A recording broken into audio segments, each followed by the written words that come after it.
Cuando yo viajo y escucho hablar del café de Panamá en diferentes lugares, particularmente en eventos que tienen que ver con el café en Colombia, en Estados Unidos, donde sea que vaya, el café de Panamá es considerado entre los mejores, si no el mejor. Es una referencia de calidad para el resto del mundo. El café ocurre en nuestro país por la geografía de nuestro país, por la naturaleza que nos bendice con la altura correcta, que nos bendice con el clima correcto. Entonces te permite explorar el café y este país que llamamos Panamá en todas sus dimensiones, en unas dimensiones muy, muy complementarias, y puedes conocer algo sobre Panamá que te da la idea de todo el país, su gente, su cultura, sus procesos, su ingenio, y todas estas cosas en un solo paquete, y además eso te lo tomas y te tomas el mejor café del mundo.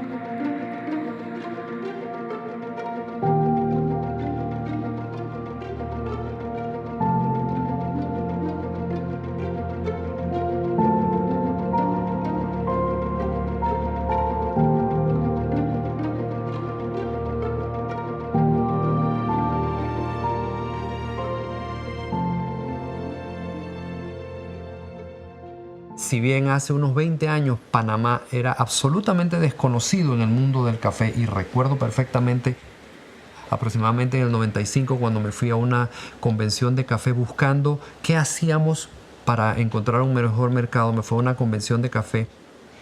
En ese momento el valor del café estaba a 60 centavos lo que nosotros exportábamos. Nuestro costo de cosecha solamente era 60 centavos. O sea, al cosechero le dejábamos prácticamente todo el valor del producto. De la Asociación de Cafés Especiales de Panamá, nosotros empezamos hace 23 años, producto de una crisis pasa una vez en generación. Una crisis de café que muchos productores tuvieron que vender sus fincas, incluyendo nosotros, fincas de menos altura, de más bajura, de menos de 1.300 metros, nosotros tuvimos que venderlas para concentrarlos en de más altura. ¿Por qué? Porque cuando comenzamos con la asociación, nos comenzamos a dar cuenta que los compradores de café nuestro, en estos tiempos nada más Estados Unidos era el único comprador porque era el más cerca y esto y lo otro, y venían acá, comenzaron a catar los cafés de nosotros, a probar los cafés de nosotros, y nos dimos cuenta que la altura era la que influía más en la taza. Pasamos mucho trabajo al principio con las variedades tradicionales. Este negocio es difícil. No es lo que la gente piensa, que los precios que hoy es de internacionales, del geisha, esos son cantidades muy pequeñas. Pero buscando una alternativa, dijimos, bueno, existe una nueva corriente que se llama cafés especiales, y eso empezaba a finales de los 80, principios de los 90, y era que algunos tostadores de la región oeste de Estados Unidos se dieron cuenta que algunos cafés sabían diferente y mejor a otros cafés. Entonces empezaban a buscar esos cafés y a pagarlos un poquito mejor. Entonces lo que fuimos fue a ver qué era lo que ellos buscaban. Para mí fue curioso llegar a donde un comprador, un importador grande en Estados Unidos, y llevarle mi bolsa de café, y cuando yo le dije de qué país era, me dijo Panamá. Dice, no, tú estás equivocado. Panamá es un canal. En Panamá no existe el café.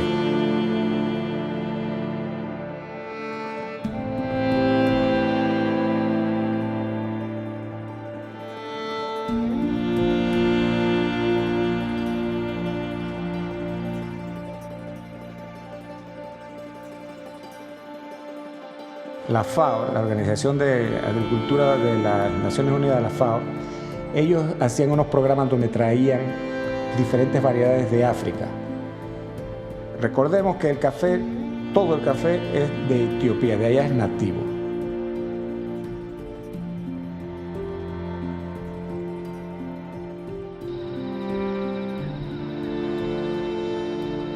no es de aquí, ni de Colombia, ni de Brasil, ni de Costa Rica, es de allá. Entonces traen diferentes tipos de variedades, las siembran en este centro, en Costa Rica, en Catie, y comienzan a distribuirlas por toda Centroamérica. En el proyecto en el programa que tenían, se distribuye por Centroamérica y se distribuyen a Panamá diferentes variedades, entre eso el geisha.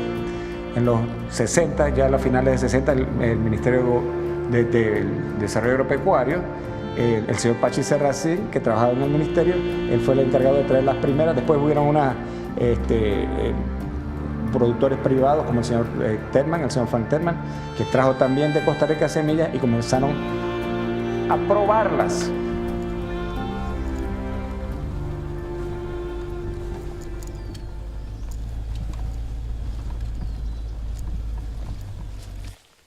Mi papá, Francisco Serracín, conocido como Don Pachi, siendo funcionario del Ministerio de Desarrollo Agropecuario,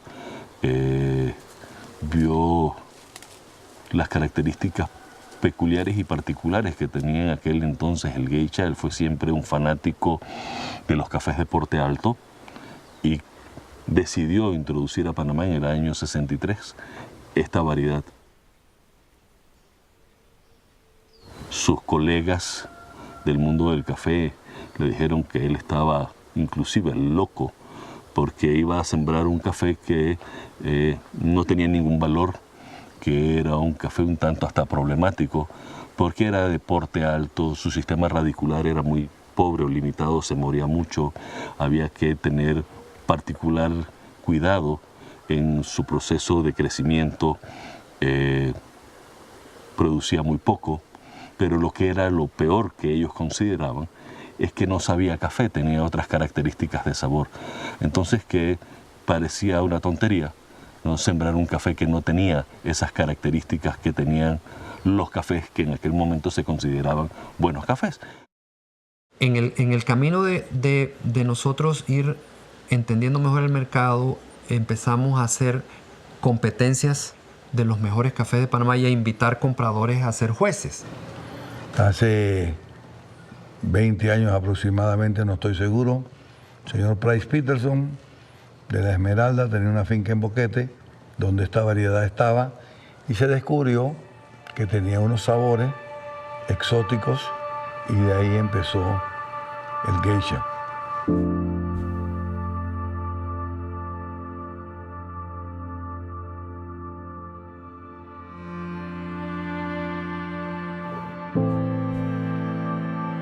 El precio, recuerdo, se bajó a 40 centavos por libra, el precio pagado por los compradores. El precio de producción de Panamá en ese entonces, estábamos hablando que era, recuerdo, $1.10.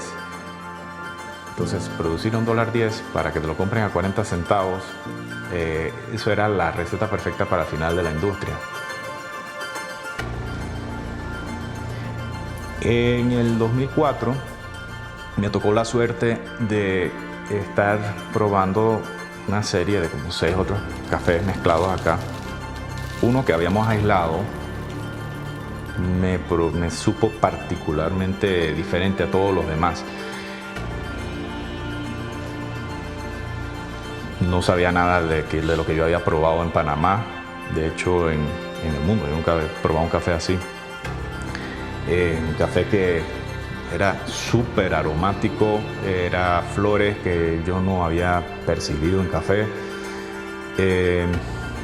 Y de hecho, yo pensé, chuleta, aquí hay algo que está mal. Este café no puede saber así. Esto no es un sabor de Panamá.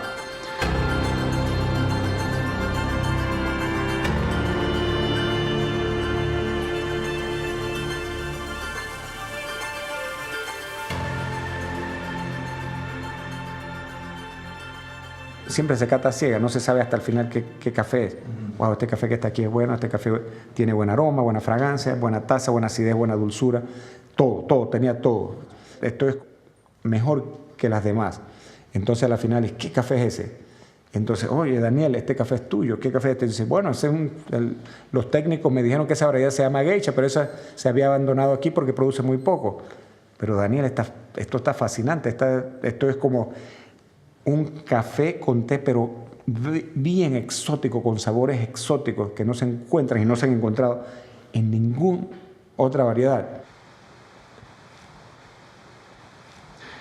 En ese momento yo estaba evaluando los cafés para introducirlos a la competencia del Best of Panama del 2004, año 2004. Que el Best of Panama es la plataforma que como gremio de productores de café armamos muchos productores para traer jueces internacionales que ellos probaran nuestros cafés en una catación algo similar a esto, con mucho más detalles, pero que en el momento ellos nos digan, este café es mejor que el otro, ¿por qué? Le asignan un puntaje en cuanto a sus características organolépticas. Entonces lo pusieron en la competencia a ver qué era y aquello llamó muchísimo la atención de los compradores. Y pagaron un precio mucho más alto porque es una planta que produce poco café y había poca disponibilidad. Entonces ahí fue cuando se descubrió el geisha. Cuando fuimos a ver, en nuestra finca también había geisha. Y dice Daniel, bueno, es el que voy a meter a la competencia. Y vinieron los jueces internacionales a ciegas, y ese café desde el principio, porque se hacen 3 etapas, la primera, la preliminar, la semifinal y la final, había esa variedad,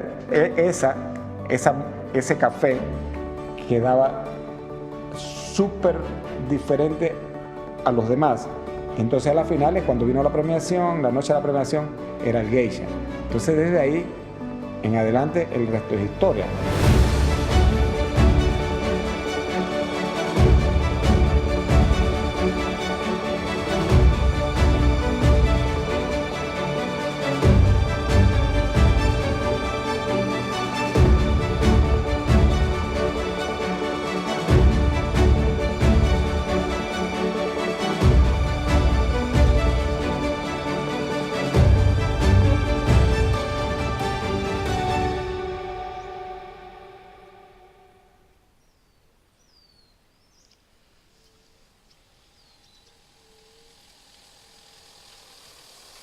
Producto de lo que se suscitó en el 2004 con el tema del geisha y ese descubrimiento, se vuelcan en el 2005 muchos compradores de café a Panamá para saber qué era el tema del geisha.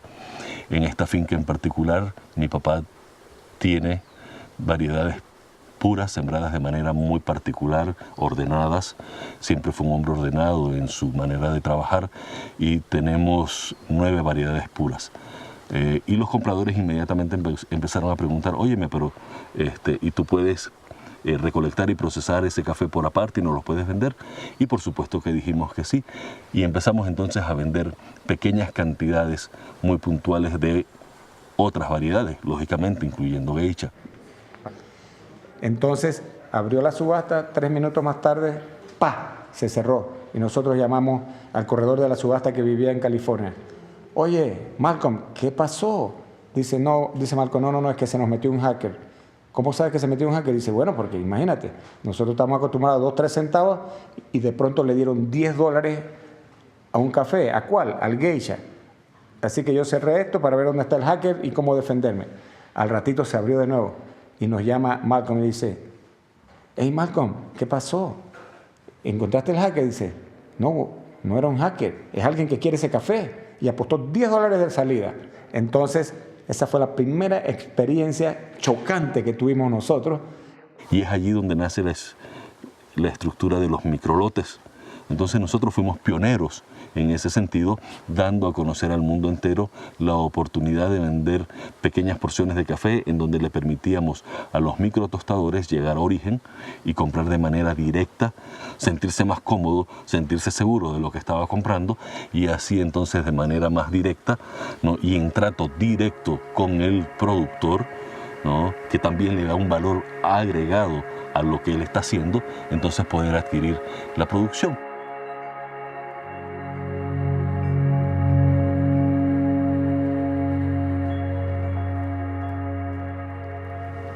Yo creo que nos favorece mucho la zona de amortiguamiento del volcán Barú. Estar en este sector con esos microclimas que tenemos, porque estar en volcán ahorita mismo estamos aproximadamente a 22, 23 grados de temperatura. Estar en el lugar que estamos ahorita mismo podemos estar aproximadamente en 18, 19, 20 grados de temperatura. también nos ayuda mucho la altura.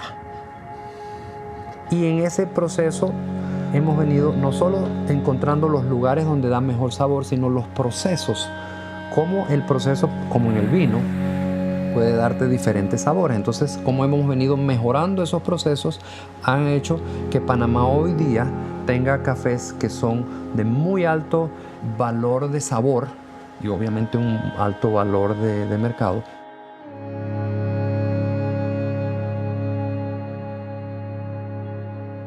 Los Nove juegan un papel fundamental en la producción de café y también la calidad del café.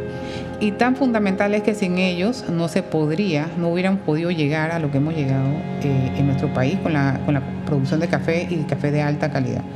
Hoy día tenemos técnicos en caficultura, tenemos baristas, tenemos catadores, tenemos especialistas de diferente tipo. Entonces, creo que la invitación es abrir cada vez más esos espacios para que nuestros hermanos Nove se comiencen a adentrar mucho más dentro de la cadena de valor del café, porque eso contribuye no solamente a la sostenibilidad de la caficultura de nuestro país, sino también a su mismo involucramiento con ese proceso productivo y a su prosperidad como gente, como personas que también participan en la actividad económica que es el café.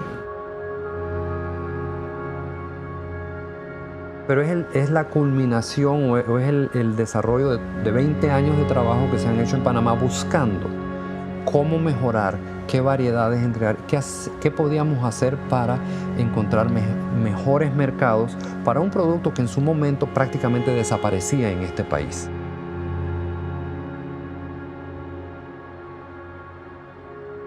El precio del café de nosotros se vendió, no era geisha, era un catuay de esta finca, se vendió a $2.32 la libra.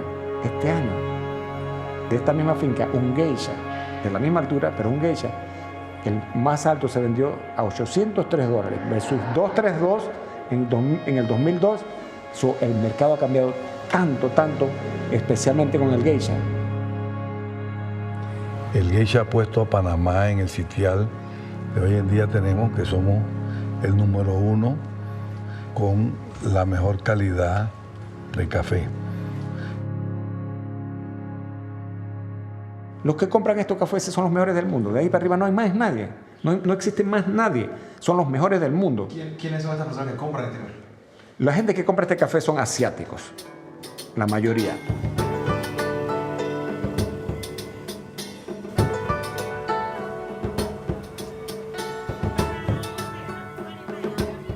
Para nosotros los occidentales, donde nosotros nacimos y crecimos con un tipo de sabor de café, cuando nos dan cualquier cosa que sepa diferente, nosotros decimos esto no me sabe a café.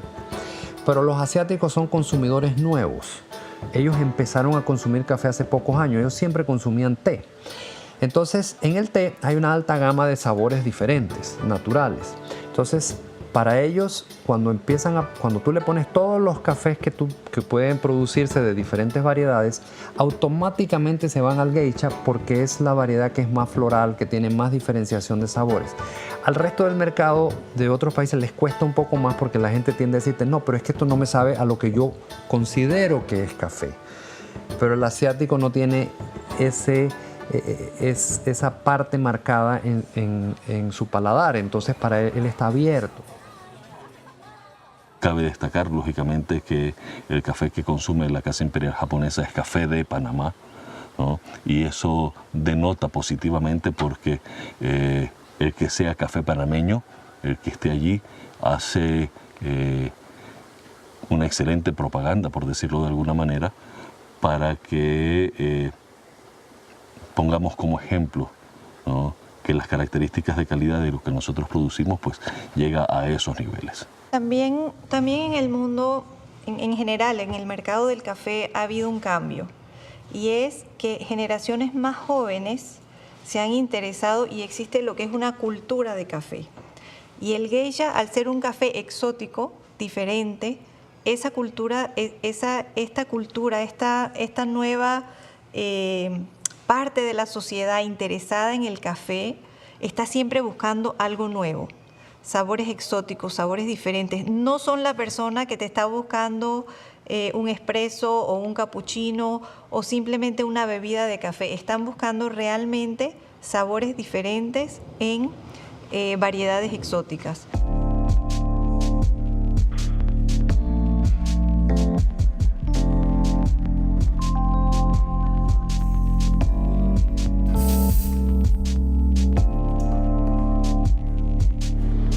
Sí existían baristas antes del 2004, no en Panamá, existían a nivel internacional.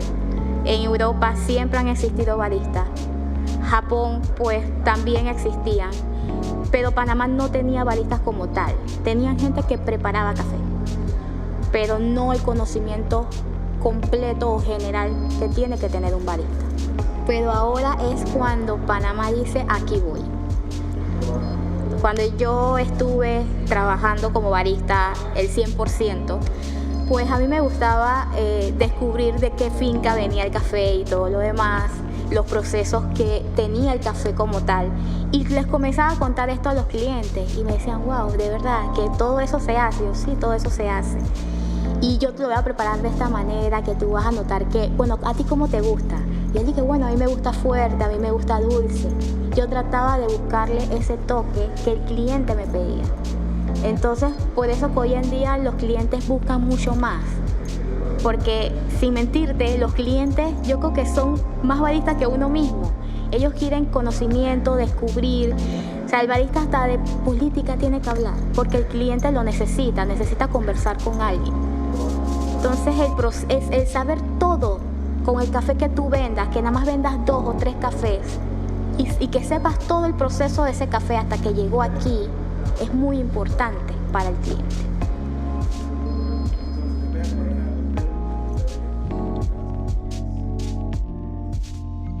Entonces es la combinación de estos factores que hace que estos mercados estén creciendo y que sean los mercados a los que naturalmente nos tenemos que orientar porque les interesa esto que estamos haciendo, y Panamá lleva una ventaja sobre otros países porque empezamos a producir geisha mucho antes. Hoy día muchos países están produciendo geisha, pero la fama que ha adquirido Panamá no la tiene otros países que vienen todavía tratando de hacer lo mismo que nosotros, pero nosotros estamos tratando siempre de mantenernos un paso adelante para poder mantener este nombre.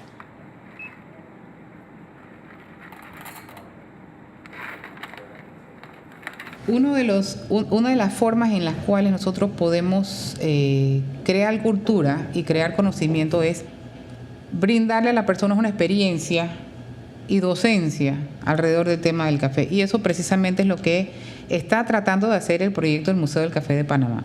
No solamente crear un producto turístico desde el cual un visitante a nuestro país puede aprender que tenemos esto y que somos uno de los grandes productores del mundo en términos de calidad de café.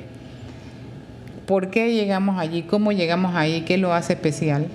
Pero también nosotros mismos aprender de esto. Entonces, el Museo del Café de Panamá precisamente va a ofrecer un contenido, una experiencia alrededor del Café de Panamá, las historias, la cultura, los procesos, cómo es que se prepara este café, cómo es que en el tiempo nosotros logramos esta excelencia que hoy día podemos decir que el café que se vende en subasta más caro del mundo se produce en Panamá.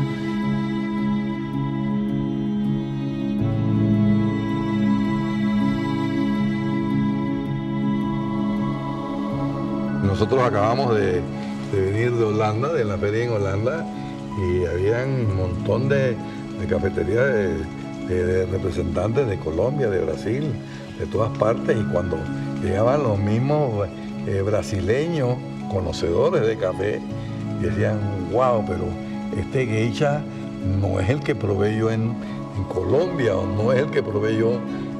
Definitivamente que Panamá tiene algo. ¿Qué hacen ustedes? Y bueno, ese es el secreto, ¿no? Haber puesto el nombre de la caficultura de Panamá en el mapa del mundo, y que cuando hablan de Panamá es hablar de sinónimos de calidad, y saber que tú eres uno de esos protagonistas que ha logrado que hablen así de Panamá, lógicamente sientes una satisfacción personal porque dices que lo que hiciste fue algo bien reconocido, algo bien hecho y que lo hiciste porque era parte de tu trabajo. Vamos a llegar a la perfección, tenemos la variedad para llegar a la perfección, tenemos la altura para llegar a la perfección, tenemos el microclima para llegar a la perfección, tenemos la biodiversidad, que estamos cerca de 2 parques, el Parque Internacional de la Amistad, el Parque Nacional Volcán Barú, el Parque Internacional de la Amistad es aquel, que es un patrimonio de la humanidad, el Parque Nacional Volcán Barú, y estos microorganismos benéficos que benefician al café. Todo esto nos ayuda para que nosotros, los humanos acá, podamos llegar a tener la perfección, que en este caso es 100 puntos. Lo primero que el mercado pregunta es de qué país es el café. Entonces, para nosotros es muy importante potenciar el nombre Panamá. Una vez Panamá es conocido, entonces para nosotros ya decimos, bueno, dentro de este café existe tal y tal y tal y cual marca. Entonces ya la persona va, pero es muy importante porque el consumidor llega a una tienda y lo primero que ve es el país, ¿no? Entonces, que reconozcan a Panamá como un productor de café fino es muy importante. Y hoy día, después de 20 años de trabajo, Panamá es reconocido como el país de los mejores cafés del mundo.